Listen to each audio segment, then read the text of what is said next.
राधा वल्लभ श्री हरिवंश सभी भक्तों को। और मैं आज बताने वाला हूँ श्रीमद् भगवद गीता, जो कि एक प्रमुख ग्रंथ है। इसकी महिमा कितनी है। जब किसी का मृत्यु होने वाला होता है, यानी जब कोई देह त्यागता है, अपने देह को त्यागते समय अगर उसको भगवद गीता ग्रंथ का सहारा प्राप्त हो, अगर वो मृत्यु के समय भगवद गीता का श्रवण कर सके, तो इससे बेहतर साधन और कुछ नहीं हो सकता।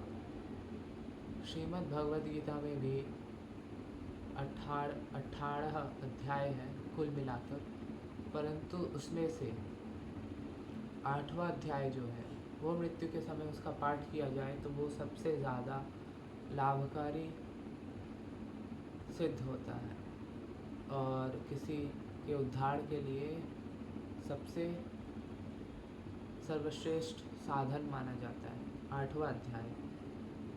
तो भगवद गीता के 8वें अध्याय में भगवान ने प्राण त्यागने की कला बताई कि यदि कोई व्यक्ति अपने प्राणों का त्याग कर रहा है तो उसे किस प्रकार से अपने प्राणों को त्यागना चाहिए, जिससे वो भगवत धाम वापस जा सके और उसका वापस जन्म ना हो। तो मैं ये पूरा 8वां अध्याय जो है उसको अभी पढ़कर सुनाने वाला हूँ और उसमें मतलब एक्सप्लेनेशन देने वाला हूँ कि मतलब कैसे, मतलब क्या उसका अर्थ सहित क्या उसका सही अर्थ है और उसका तात्पर्य क्या है, ये मैं आपको बताने वाला हूँ। तो श्रीमद् भगवद गीता का 8वां अध्याय को, जिसे अक्षर ब्रह्म योग कहा जाता है, तो इस अध्याय का मृत्यु के समय किसी भी जीव को अगर श्रवण करने का अवसर प्राप्त हो तो इससे बेहतर उसके लिए और कोई भी साधन नहीं है। तो 8वां अध्याय अक्षर ब्रह्म योग है, जिसमें अर्जुन प्रश्न करते हुए पूछते हैं सबसे पहले अर्जुन उवाच किं तद् ब्रह्म किमध्यात्मं किं कर्म पुरुषोत्तम अधिभूतं च किं प्रोक्तम् अधिदैवं किमुच्यते अधियज्ञ कथं कोत्र देहेऽस्मिन् मधुसूदन प्रयाणकाले च कथं जेयोऽसि नियतात्मभिः। श्रीभगवान् उवाच अक्षरं ब्रह्म परमं स्वभावोऽध्यात्ममुच्यते भूतभावोद्भवकरो विसर्गकर्मसञ्चितः अधिभूतं क्षरो भावपुरुषश्चाधिदैवतम् अधियज्ञोऽहमेवात्र देहे देहभृतां वरः अन्तकाले च मामेव स्मरन् मुक्त्वा कलेवरं यः प्रयाति समद्भावं याति नास्त्यत्र संशयः यं यं वापि स्मरणभावं त्यजते अन्ते कलेवरं तं तमेवेति कौन्तेयः सदा तद्भावभावितः तस्मात् सर्वेषु कालेषु मामनुस्मरयुध्य च मयि अर्पितमनोबुद्धिर्मामेवैष्यस्य संशयः अभ्यासयोगयुक्तेन चेतसा नान्यगामिना परमं पुरुषं दिव्यं याति पार्थानुचिन्तयन् कविं पुराणं मनुशासितारम् आणोरणीयां समनुस्मरेभ्य सर्वस्य धातारमचिन्त्य रूपम् आदित्यवर्णं तमसः परस्तात् प्रयाणकाले मनसाचलेन भक्त्या युक्तो योगबलेन चैव भ्रुवोर्मध्ये प्राणमावेश संज्ञः स तं परं पुरुषमुपैति दिव्यम् यदक्षरं वेदविदो वदन्ति विश्यन्ति यत्तयो वीतराग यदीच्छन्तो ब्रह्मचर्यं चरन्ति तत्ते पदं संग्रहेण प्रवक्ष्ये सर्वद्वाराणि संयम्य मनोहृदि निरुध्य च पुण्याधायात्मनः प्राणम् आस्थितो योगधारणाम् ओमीतेकाक्षरं ब्रह्म व्याहरणमामनुस्मरन् यः प्रयाति त्यजन् देहं स याति परमां गतिम् अनन्यचेत सततं यो मां स्मरति नित्यशः तस्याहं सुलभः पार्थ नित्ययुक्तस्य योगिनः मामुपेत्य पुनर्जन्म दुःखालयमशाश्वतं नाप्नुवन्ति महात्मानं संसिद्धिपरमां गतः आब्रह्माभुवनाल्लोका पुनरावर्तिनो अर्जुन मामुपेत्य तु कौन्तेय पुनर्जन्म न विद्यते सहस्रयुगपर्यन्तम् अहर्यद्ब्रह्मणो विदुः रात्रियुगसहस्रान्तं तेहोरात्रविदो जनः अव्यक्तात् व्यक्तसर्वाः प्रभवन्त्यः रागमे रात्र्यागमे प्रलीयन्ते तत्रैव वाव्यक्तसंज्ञके भूतग्राम स एवायं भूत्वा भूत्वा प्रलीयते रात्र्यागमे वशः पार्थ प्रभवत्यः रागमे परस्तस्मात्तु भावोऽन्यो अव्यक्तो व्यक्तात् सनातनः यस सर्वेषु भूतेषु नश्यत्सु न विनश्यति अव्यक्तोऽक्षर इत्युक्तस्तमाहो परमां गतिं यः प्राप्य न निवर्तन्ते तद्धाम परमं मम पुरुषः स परपार्थ भक्त्या लभ्यस्त्वनन्यया यस्यान्तस्थानि भूतानि येन सर्वमिदं ततम् यत्र काले नावृत्तिं चैव योगिनः प्रयाता यान्ति तं कालं वक्ष्यामि भरतर्षभः अग्निर्ज्योतिर्शुक्लः षण्मासा उत्तरायणं तत्र प्रयाता गच्छन्ति ब्रह्मद्विदो जनः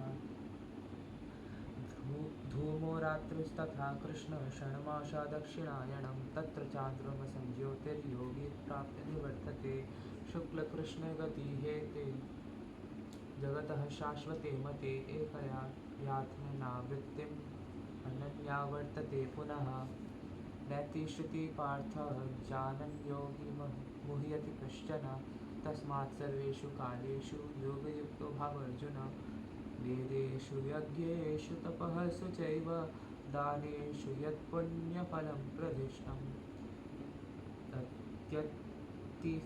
तत्सर्वमिदं विदित्वा योगी परम स्थानमुपैति चाद्यम्। तो ये पूरा 8वां अध्याय पूर्ण होता है।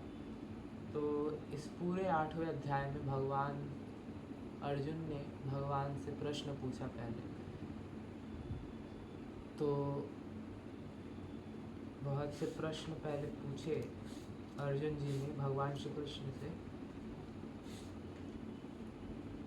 किम तद ब्रह्म किम अध्यात्मम किम कर्म पुरुषोत्तम अधिभूतम च किम प्रोक्तम अधिदैवम किम उच्यते। यानी ब्रह्म क्या है, आत्मा क्या है, सकाम कर्म क्या है, ये भौतिक जगत क्या है तथा देवता क्या है, कृपा करके ये सब मुझे बताइए। तो भगवान ने उत्तर दिया दूसरे श्लोक में नहीं, उसके बाद भी अर्जुन जी ने पूछा यज्ञ का स्वामी कौन है और वो शरीर में कैसे रहता है और मृत्यु के समय भक्ति में लगे रहने वाले आपको कैसे जान पाते हैं। तो ये सब प्रश्न अर्जुन जी ने किया भगवान से। तो भगवान ने तीसरे श्लोक में इसका उत्तर दिया। अविनाशी और दिव्य जीव ब्रह्म कहलाता है और इसका नित्य स्वभाव अध्यात्म या आत्म कहलाता है। जीवों के भौतिक शरीर से संबंधित गतिविधि कर्म या सकाम कर्म कहलाती है। तो ऐसे भगवान ने कहा फिर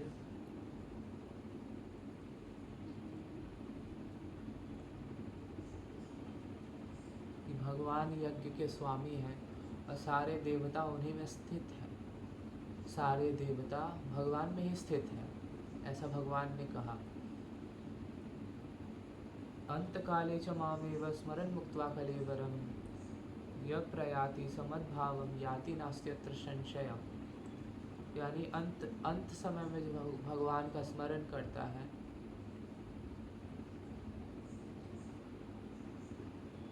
वो निश्चित ही मुक्त अवस्था को प्राप्त होता है और भगवान के धाम को ही प्राप्त होता है।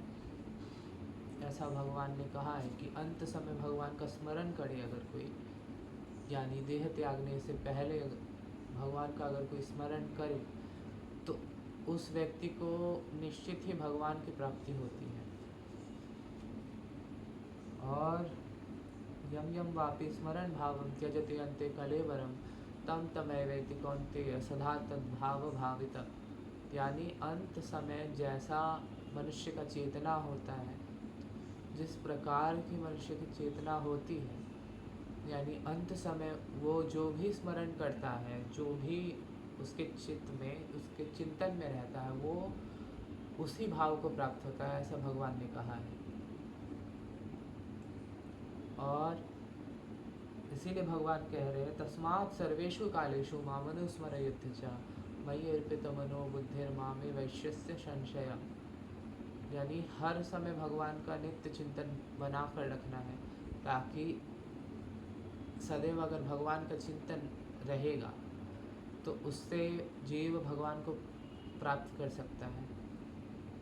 अभ्यास योग युक्तेन चेतसा नान्यगामिना परमं पुरुषं दिव्यं याति पार्थानुचिन्तयन्।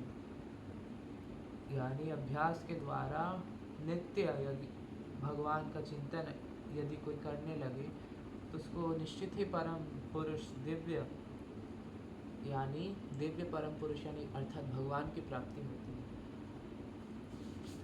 और भगवान ने प्राण त्यागने की कला बताई है। सर्वद्वाराणि संयम्य मनोहृदय निरुद्ध च मूर्ध्याधायात्मनः प्राणमास्थितो योगधारणाम्। यानी सर्वद्वाराणि संयम्य, अपने शरीर के सारे द्वारों को संयमित कर कर, मनोहृदय निरुद्ध च, अपने मन को अपने हृदय में स्थापित करके, मूर्ध्याधायात्मनः प्राणमास्थितो योगधारणाम्, अपने योग बल से, अपनी योग शक्ति से अपने प्राण को अपने मस्तिष्क पे, अपने सहस्रार चक्र पे, यानी अपने मस्तिष्क के ऊपर वाले सबसे ऊपरी भाग सहस्रार चक्र पर अपने ध्यान को केंद्रित कर लिया जाए यदि, और उसके पश्चात ओमीतेकाक्षरं ब्रह्म व्याहरण मामनुस्मरण यः प्रयाति त्यजन देह स याति परमां गतिम्। अर्थात एक अक्षर के ब्रह्म ओमित्य एकाक्षरम ब्रह्म, कहा ओमित्य एकाक्षरम ब्रह्म, यानी एक अक्षर के ब्रह्म, शब्द ब्रह्म, ओंकार का उच्चारण करे। और इस प्रकार से यदि वो प्राणों का त्याग करे तो उसको निश्चित ही भगवान की प्राप्ति होती है, उसको भगवान के भगवत धाम में ही प्रवेश मिलता है, इसमें कोई भी संशय का बात नहीं है। अनन्य चेता सततम यो मां स्मरति नित्यशः तस्याहं सुलभः पार्थ नित्ययुक्तस्य योगिनः। अनन्य चेता सततम यो मां स्मरति नित्यशः, यानी अनन्य भाव से, अन्य कोई चिंतन ना हो, केवल भगवान का चिंतन हो। सततम यो मां स्मरति नित्यशः, यानी अनन्य चिंतन और निरंतर चिंतन हो भगवान का। यो मां स्मरति नित्यशः, भगवान का स्मरण नित्य हो। तस्याहं सुलभः पार्थ नित्ययुक्तस्य योगिना, उसको मैं बड़ी ही सुलभ प्रकार से प्राप्त हो जाता हूँ, उसको ज़्यादा कोई साधन नहीं लगता, उसको बहुत आसानी से भगवान की प्राप्ति हो जाती है, ऐसा भगवान स्वयं कह रहे हैं।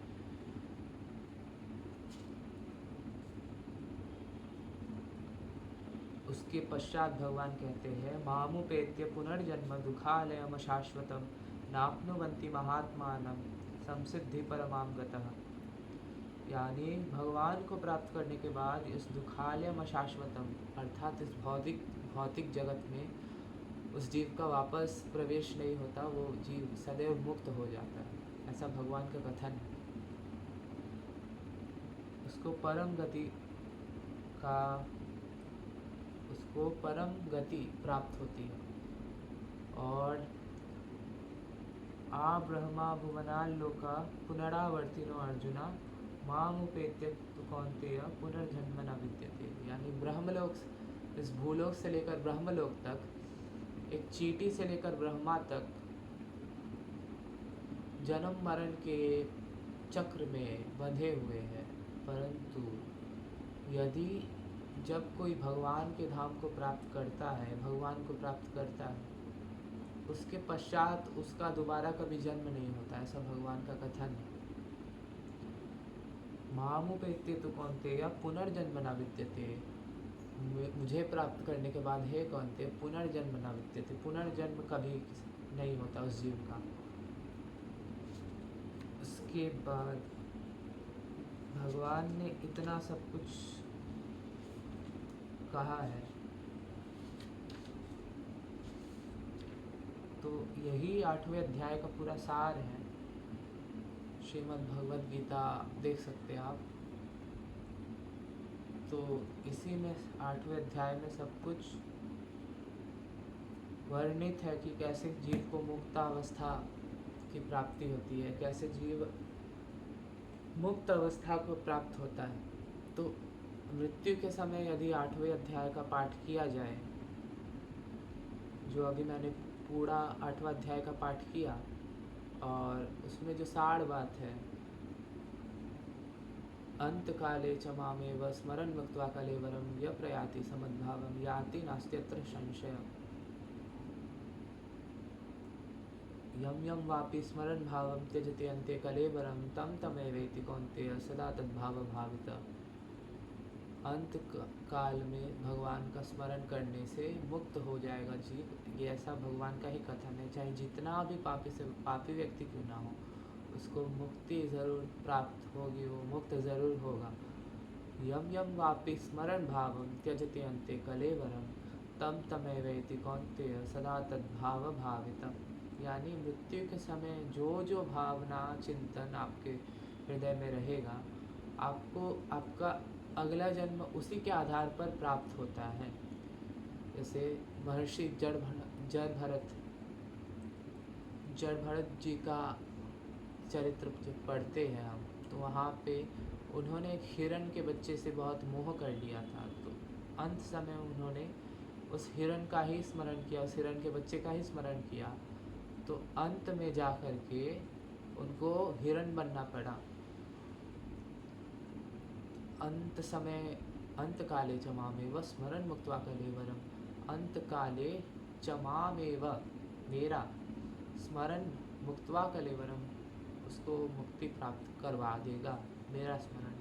भगवान कह रहे हैं सर्वद्वाराणि संयम्य मनोहृदय निरुद्ध च मूर्ध्याधायात्मनः प्राणमास्थितो योगधारणाम् ओम एतेकाक्षरं ब्रह्म व्याहरणमामनुस्मरन् यः प्रयाति त्यजन् देहं यह प्रयाति क्या था, मतलब ओमकार रूपी एक ब्रह्म, एक शब्द ब्रह्म का उच्चारण उसको मुक्तावस्था को प्राप्त करा देता है। ओमित्येकाक्षरं ब्रह्म व्याहरणमामनुस्मरन् यः प्रयाति त्यजन् देहं स याति परमां गतिम्। अनन्यचेता सततं यो मां स्मरति नित्यशः तस्याहं सुलभः पार्थ नित्ययुक्तस्य योगिनः।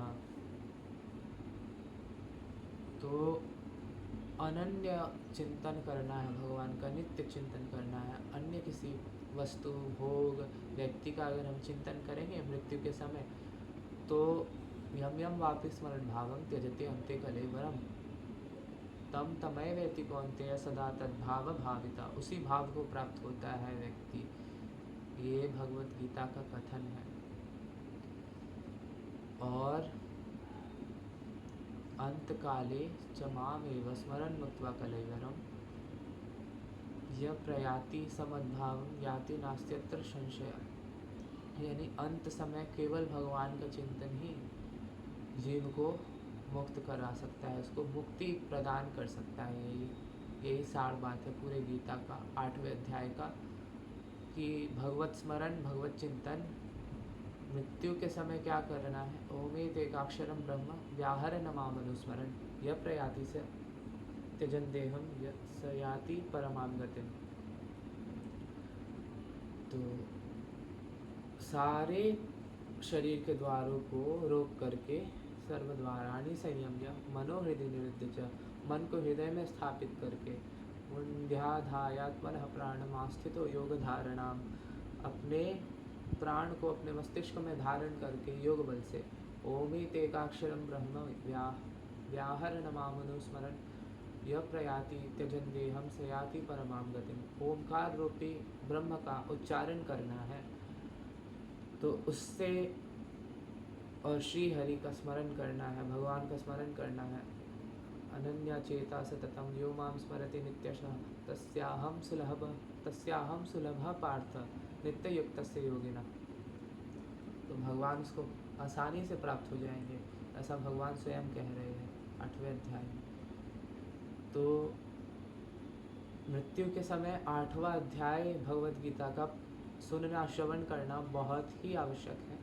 और जिसने श्रवण किया उसको भगवान के ही धाम की प्राप्ति होगी।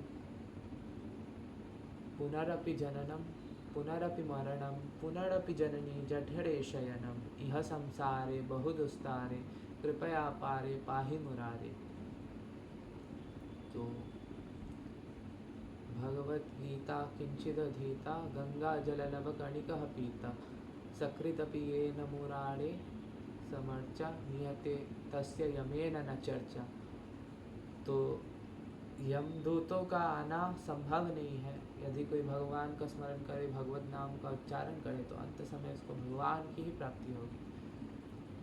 अब सब लोग ये सोचेंगे कि पूरे जीवन हम पाप करें, पाप कर्म करते रहे और अंत में जाकर भगवान का स्मरण कर ले, तो ये धोखा आप भगवान के साथ नहीं कर सकते हैं।